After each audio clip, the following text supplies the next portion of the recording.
Good morning, students. Welcome to the virtual class of Gyan Niketan Girls School. This is the continuation of the topic chapter The Need to Establish the Rule of Law.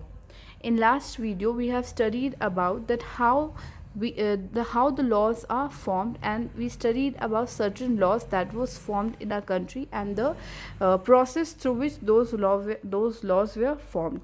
In today's video we are going to study about the unpopular and controversial law of our country.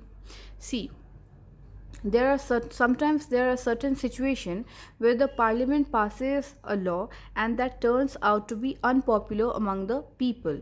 So it is very much important that before passing a law, the need, wishes, interest, the aspiration of the people should be kept in mind before passing any law, because sometimes a law can be constitutionally valid and hence legal, but it can be continued to unpopular and unacceptable to people because they feel that the intention behind that law was not fair, it was unfair and harmful. So people might criticize certain laws which they feel that it is harmful for people.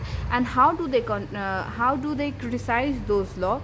By they what they do, they hold public opinions, they hold public meetings, they write about those law in newspaper. The media play a very important role in that. So these are the things that they take up, they go to they report to TV news channel, etc. So in a democracy like ours, the citizen can express their unwillingness to accept any law which is framed by the parliament. And at time it can be seen that when a large number of people, they when they begin to feel that a wrong law have been passed, there is a pressure created on parliament to change that law. And or even to there are certain time when supreme court and high court have to invalidate that law.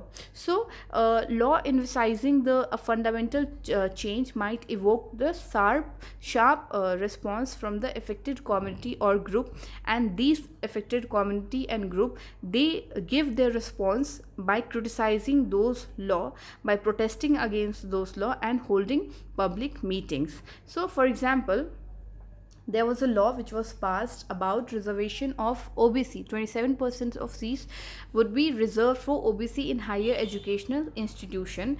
And against this law, there were several public demonstration and protests were seen in country, due to which it was stayed for some time by supreme order. But at last the verdict came in favor of law, and this law continued to be a part of the constitution.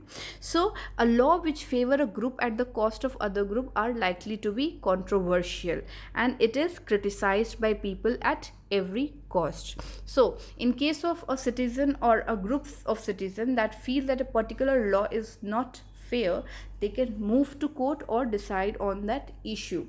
And when they move towards the supreme court or high court can take decision regarding that law which is unconstitutional, and that is particularly known as judicial review.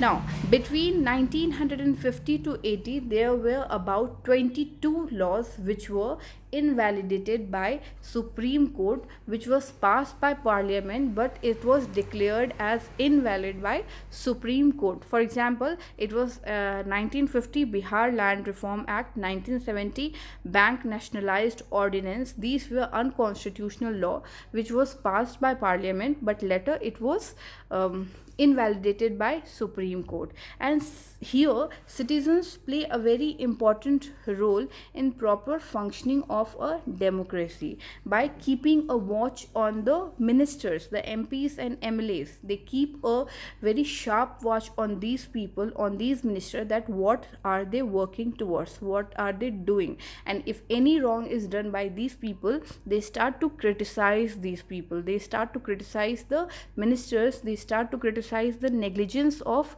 the work that have been done by MP or MLA. And for criticizing, again they use the media and newspaper, and they air their grievances, whatever grievances they have against these people. So a parliament, it is said that a parliament cannot function properly without the involvement and enthusiasm of people, because people, we the citizen of country of India, is the one who choose these people, who choose our representatives, so they could work for our benefit. And if certain laws are passed which the people of India thinks to be harmful, they go against these people and try to resolve the problem. So this was the thing that we have studied, and this is the end of the chapter. I hope this is clear to you all. If you have any doubt, please do ask. For now, thank you.